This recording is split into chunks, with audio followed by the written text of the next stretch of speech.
Dans le Midwest, une femme muette nommée Liz travaille comme sage-femme. Elle vit avec son mari, Ellie, et leurs 2 enfants. Matthew est le fils d'Ellie issu d'un précédent mariage, mais Sam est la fille de Liz.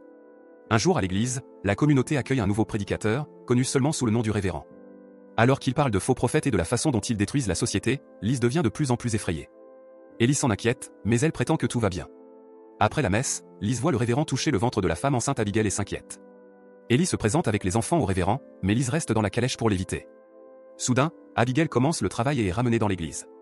Liz l'aide tout en remarquant que le révérend les observe, mais il disparaît rapidement. Malheureusement, la tête du bébé est trop grosse, ce qui signifie qu'il faut choisir entre la mère et l'enfant.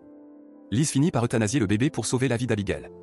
À la maison, Ellie réconforte Liz en lui rappelant que c'était un acte de Dieu et que ce n'était pas sa faute. Liz affirme que c'était la faute du révérend, mais Ellie pense qu'elle s'imagine des choses. Le lendemain, Liz essaie de prendre des nouvelles d'Abigail, mais son mari, Nathan, ne la laisse pas entrer, affirmant que le révérend leur a déjà trouvé un médecin. Cette nuit-là, Liz se lève en entendant un bruit dehors. Soudain, une balle frappe la fenêtre. C'est Nathan, ivre, qui a mis le feu à une calèche. Il continue de tirer sur la maison en criant le nom de Liz et en la tenant responsable de la mort de son fils, disant qu'elle mérite l'enfer. Ellie se précipite à la fenêtre et tente de le raisonner, sans succès. À ce moment-là, le révérend arrive et convainc Nathan de partir avant d'éteindre le feu. Liz demande à Ellie de ne pas le laisser entrer, mais Ellie, reconnaissant, l'invite à boire un verre. Tandis que les hommes parlent, Liz reste dans une autre pièce. Le révérend dit à Ellie que Liz a choisi qui devait vivre et mourir, alors que cette décision appartient à Dieu. Inquiet, Ellie monte à l'étage pour chercher sa femme, mais Liz se cache derrière un mur. Le révérend sait qu'elle est là et annonce qu'il est venu pour la punir, mais il part au moment où Ellie revient. Ensuite, Ellie réprimande Liz de ne pas avoir salué ou remercié le révérend. Liz lui dit qu'il devrait quitter la région, mais Ellie pense qu'elle a peur de Nathan. Il demande donc quelques jours pour trouver quelqu'un qui pourra s'occuper de leurs moutons, puis ils partiront chez son père. Le lendemain matin, la famille découvre que toutes les brebis ont été massacrées. Une brebis enceinte a même eu le ventre ouvert pour tuer son petit. Ellie suppose que c'est Nathan et part en ville avec Matthew pour le confronter.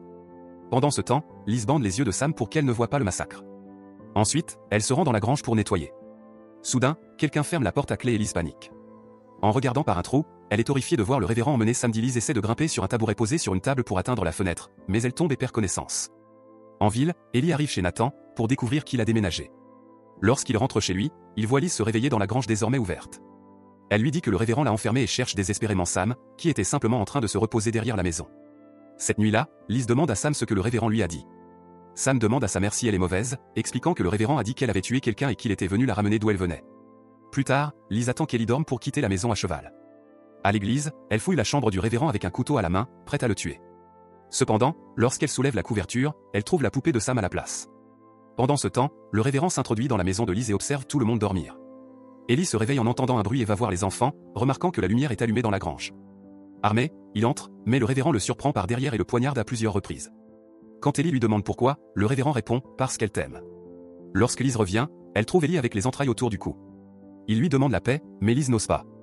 À ce moment-là, Matthew entre et se propose. Dans son dernier souffle, Ellie lui demande d'emmener la famille chez son grand-père. Puis Matthew lui tire dessus. Liz entend Sam l'appeler et court dehors pour découvrir que sa maison est en feu. Après le départ de la famille en calèche, le révérend ramasse la poupée et regarde la maison brûler. Un flashback montre alors une fille nommée Joanna errant dans le désert jusqu'à ce qu'elle s'effondre. Lorsqu'elle se réveille plus tard, elle se trouve à l'arrière d'une calèche appartenant à une famille étrangère en voyage. Lorsqu'ils atteignent la ville, la famille amène Joanna dans une taverne appartenant à Frank. Elle garde la voix basse, mais le révérend les découvre quand même et ordonne à Joanna de nettoyer. Pendant que la jeune fille se lave, le révérend ne cesse de fixer son corps tout en expliquant que, puisqu'elle est une femme maintenant, elle devra accomplir des tâches plus adultes. Plus tard, Joanna nourrit les animaux quand elle voit Samuel et Wolf arriver à cheval. Wolf s'effondre au sol pendant que Samuel demande un peu d'eau. Joanna lui permet de boire à la pompe, mais Samuel finit lui aussi par s'évanouir. Joanna traîne alors les 2 hommes dans la grange, et Samuel lui rappelle ses affaires. Elle prend la selle et fait fuir le cheval pour que ses parents ne le voient pas. Elle peut maintenant soigner les blessures de Samuel et même retirer les balles, tandis que Wolf lui fait des gestes obscènes. L'après-midi, le révérend entre dans la grange, mais les deux se cachent juste à temps. Il oblige Joanna à l'aider à se laver tout en expliquant que, puisqu'elle est une femme, elle devra désormais accomplir les devoirs conjugaux, car Anna a échoué. Anna entend cela et proteste, mais le révérend s'en moque.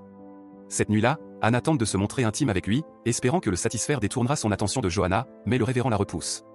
Plus tard, Anna enseigne à Joanna comment tuer un cochon, ce que Samuel observe depuis la grange. Joanna s'enfuit immédiatement se cacher, en pleine crise. Pendant ce temps, Anna surprend à plusieurs reprises son mari en train de fixer le corps nu de Joanna et le confronte, ce qui lui vaut une gifle. Cela ne l'arrête pas, elle le traite de malade, alors le révérend la frappe avec sa ceinture au milieu de la maison, là où Joanna peut voir. Chaque fois que ses parents ne sont pas à la maison, Joanna apporte de la nourriture aux hommes qui se remettent dans la grange. Wolf en profite pour aller aux toilettes et Samuel demande à Joanna une corde.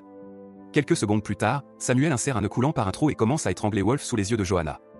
Un Wolf désespéré tente de se défendre en tirant, mais aucun tir n'atteint sa cible et il meurt. Ensuite, son corps est donné au cochon. Samuel explique à Johanna qu'il devait tuer Wolf avant que celui-ci ne les tue. Il lui conseille aussi d'être plus proactive et de ne pas être soumise comme sa mère. En ville, le révérend paie le forgeron pour qu'il conçoive une pièce métallique spéciale. Celle-ci est placée dans la bouche d'Anna comme punition pour être une mauvaise épouse. Le lendemain à l'église, Johanna dit à sa mère qu'elle ne devrait pas laisser le révérend la traiter ainsi, affirmant qu'il vaut mieux mourir que subir cela. Johanna quitte l'église et revient quelques secondes plus tard pour se suicider devant tout le monde. Tandis qu'elle pleure, le révérend utilise la mort de sa femme comme exemple dans son sermon, disant qu'elle a reçu la fin qu'elle méritait pour ses péchés. Cette nuit-là, le révérend se punit lui-même au nom de Dieu.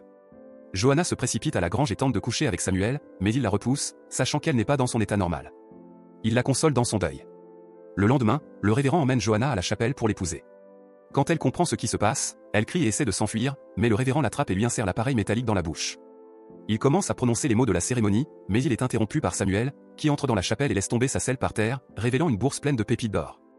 Samuel raconte que son propre père était un bourreau, et qu'il l'a tué quand il était enfant. Il braque son arme sur le révérend et lui prend ses clés, qu'il jette à Johanna pour qu'elle retire le dispositif. Soudain, le révérend attrape la main de Samuel, retourne l'arme contre lui et lui tire dans la tête, le tuant. Ensuite, il traîne Johanna dans la boue jusqu'à la maison, où il la fouette et la viole. Le lendemain matin, pendant que le révérend dort, Johanna s'enfuit. Dans le présent, Lise et les enfants voyagent à travers une forêt enneigée. Ils entendent le révérend qui s'approche. Lise prend alors son arme et dit aux enfants de se cacher. Elle se place derrière un arbre et se prépare à tirer lorsqu'elle entend un cheval. Mais en regardant, elle découvre que personne ne le monte. Lise remonte dans la calèche et le voyage continue à travers la tempête de neige. Soudain, les roues roulent sur un animal mort. Matthew arrête la calèche pour vérifier. Malheureusement, c'était un piège du révérend, qui tire sur Matthew à plusieurs reprises dès qu'il sort. Lise court vers lui pour lui dire adieu avant de poursuivre sa route. Peu après, Lise et Sam arrivent enfin à la maison du père d'Ellie. L'homme s'effondre en apprenant que son fils et son petit-fils sont morts. Lise prend son arme et s'assied dehors, prête à tirer dès que le révérend arrive. Il menace de faire du mal à Sam, alors Lise court dans la chambre de sa fille, mais découvre son beau-père mort contre le mur. Désespérée, Lise prend d'autres balles et fait passer Sam par la fenêtre. Le révérend entre dans la maison en parlant de loup venant pour les pêcheurs tout en hurlant. Quand il voit Lise essayer de s'échapper aussi par la fenêtre, il la tire en arrière et les capture toutes les deux. Ensuite, il attache Lise à un tronc d'arbre, et elle lui crache au visage lorsqu'il décrit ce qu'il fera à samedi. Il force Lise à regarder pendant qu'il fouette et touche la fille, affirmant qu'il est un homme damné, donc que cela n'a plus d'importance s'il continue à pécher. Lorsqu'il se retourne pour se déshabiller, Lise réussit à libérer ses bras au-dessus du tronc. Elle saisit une lanterne et la jette sur le révérend pour l'enflammer.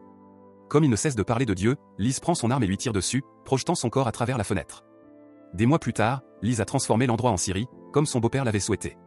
Un jour, Nathan vient voir Lise et lui révèle qu'après avoir perdu son bébé, le révérend l'a envoyé dans sa ville natale pour travailler comme adjoint. Récemment, il est devenu shérif et a eu accès au dossier, où il a trouvé l'avis de recherche concernant la véritable Lise, celle qui avait tué Frank avant de sauver Johanna. Croyant que la Lise actuelle est la vraie, Nathan l'arrête et l'emmène menotter. Lise regarde Sam à l'aise parmi les ouvriers locaux et décide de suivre l'exemple de sa mère en mettant fin à ses jours par un saut rapide dans le lac. De nombreuses années plus tard, Sam est devenue une femme épanouie avec sa propre famille, qui se souvient de sa mère avec le plus grand respect. Elle garde la voix basse, mais le révérend les découvre quand même et ordonne à Johanna de nettoyer. Pendant que la jeune fille se lave, le révérend ne cesse de fixer son corps en expliquant que, puisqu'elle est désormais une femme, elle devra accomplir des tâches d'adulte. Plus tard, Johanna nourrit les animaux lorsqu'elle voit Samuel et Wolf arriver à cheval. Wolf s'effondre au sol tandis que Samuel demande de l'eau. Johanna le laisse boire à la pompe, mais Samuel s'évanouit à son tour. Elle traîne alors les deux hommes dans la grange, et Samuel lui demande de prendre ses affaires. Elle prend la selle et fait fuir le cheval pour que ses parents ne le voient pas. Elle soigne les blessures de Samuel et retire même les balles, pendant que Wolf lui fait des gestes obscènes. L'après-midi, le révérend entre dans la grange, mais le duo se cache à temps. Il force Johanna à l'aider à se laver, en expliquant que, maintenant qu'elle est une femme, elle prendra le relais pour certaines tâches conjugales, car Anna a échoué. Anna entend cela et proteste, mais le révérend s'en moque. Cette nuit-là, Anna tente d'avoir une relation intime avec lui, espérant que le satisfaire détournera son attention de Johanna, mais il la repousse. Plus tard, Anna enseigne à Johanna comment tuer un cochon, ce que Samuel observe depuis la grange. Johanna s'enfuit immédiatement pour se cacher, en pleine crise de nerfs.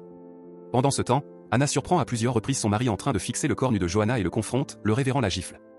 Anna continue de le traiter de malade, ce qui pousse le révérend à la frapper avec sa ceinture en plein milieu de la maison, sous les yeux de Johanna.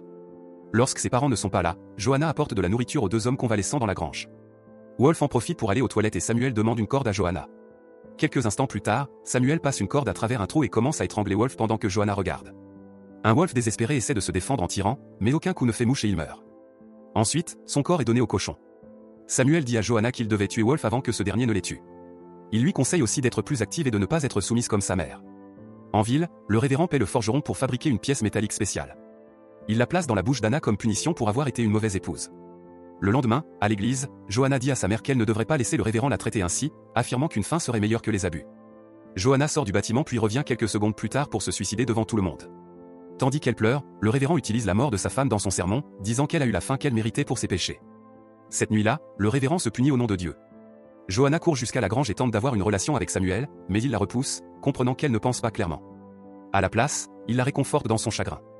Le lendemain, le révérend emmène Johanna à la chapelle pour l'épouser. Lorsqu'elle réalise ce qui se passe, elle crie et tente de fuir, mais le révérend la rattrape et lui place l'appareil métallique dans la bouche. Il commence à réciter les mots de la cérémonie de mariage, mais Samuel entre dans la chapelle et fait tomber sa selle, révélant une bourse remplie de pépites d'or. Samuel explique que son propre père était violent, alors il l'a tué lorsqu'il était enfant. Il pointe son arme sur le révérend et prend ses clés, qu'il lance à Johanna pour qu'elle puisse retirer le dispositif. Soudain, le révérend attrape la main de Samuel, retourne le pistolet et lui tire dans la tête, le tuant. Ensuite, il traîne Johanna dans la boue jusqu'à la maison, où il la fouette et la viole. Le matin suivant, pendant que le révérend dort, Johanna s'enfuit. Dans le présent, Lise et les enfants voyagent à travers une forêt enneigée. Ils entendent le révérend approcher. Lise prend alors un fusil et dit aux enfants de se cacher. Elle se tient derrière un arbre, prête à tirer, lorsqu'elle entend un cheval. Mais quand elle regarde, elle découvre que personne ne le monte. Lise remonte dans la calèche et le voyage continue dans la tempête de neige. Soudain, les roues roulent sur un animal mort. Matthew arrête la calèche pour vérifier. Malheureusement, c'était un piège du révérend, qui tire plusieurs fois sur Matthew lorsqu'il descend. Lise se précipite à ses côtés pour lui dire adieu avant de continuer son chemin. Peu de temps après, Lise et Sam arrivent enfin chez le père d'Ellie. L'homme s'effondre en apprenant que son fils et son petit-fils sont morts. Lise prend son fusil et s'installe dehors, prête à tirer dès que le révérend arrivera. Il menace de faire du mal à Sam, alors Lise se précipite dans la chambre de sa fille, mais trouve son beau-père mort accroché au mur. Désespérée, Lise prend d'autres balles et fait sortir Sam par la fenêtre. Le révérend entre dans la maison en parlant de l'eau venant pour les pêcheurs en hurlant. Lorsqu'il voit Lise essayer de s'enfuir aussi, il la tire en arrière et capture les deux. Ensuite, il attache Lise à un tronc d'arbre, et elle lui crache au visage quand il décrit ce qu'il va faire à samedi. Il force Lise à regarder pendant qu'il fouette la jeune fille et la touche, disant qu'il est un homme perdu, donc il n'a plus rien à perdre en pêchant davantage. Lorsqu'il se retourne pour se déshabiller, Lise parvient à libérer ses bras. Elle saisit une lanterne et la jette sur le révérend pour l'enflammer. Il continue à parler de Dieu, alors Lise prend le fusil et lui tire dessus, envoyant son corps à travers la fenêtre. Des mois plus tard, Lise a transformé l'endroit en Syrie, comme le voulait son beau-père. Un jour, Nathan vient rendre visite à Lise et révèle qu'après avoir perdu son bébé, le révérend l'a envoyé dans sa ville natale pour être adjoint. Récemment devenu shérif, il a eu accès au dossier et a trouvé l'avis de recherche de la vraie Lise, celle qui avait tué Frank avant de sauver Johanna. Pensant que la Lise actuelle est la vraie, Nathan l'arrête et l'emmène menotter. Lise regarde Sam heureuse parmi les ouvriers locaux et décide de suivre l'exemple de sa mère en mettant fin à ses jours en sautant dans le lac. De nombreuses années plus tard, Sam est devenue une femme heureuse avec sa propre famille, qui se souvient de sa mère avec le plus grand respect.